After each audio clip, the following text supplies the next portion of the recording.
सिर नवाई।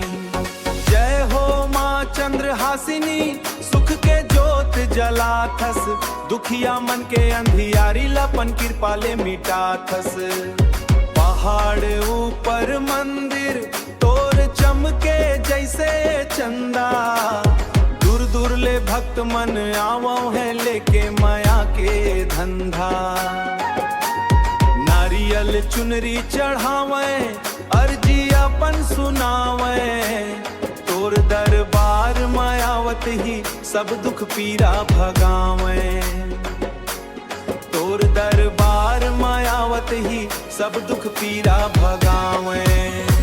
जय हो माँ चंद्रहासिनी, जय जय जगदम्बे माई, तोर महिमा गाथा गावन, तोर चरण माँ सिर नवाई। तोर महिमा गाथा गावन, तोर चरण माँ सिर नवाई। जय माँ, जय माँ, जय माँ, जय माँ, जय माँ, जय माँ, जय माँ, जय माँ।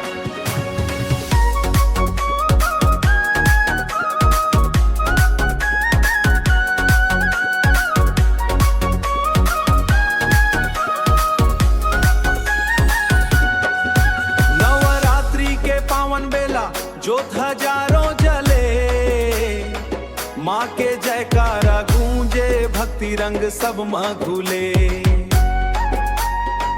ढोल मंजीरा बाजे दाई, भक्त मन नाचे गा के, मोर फिर पर जी सुन ले दाई, सब झन जावे मुस्का के।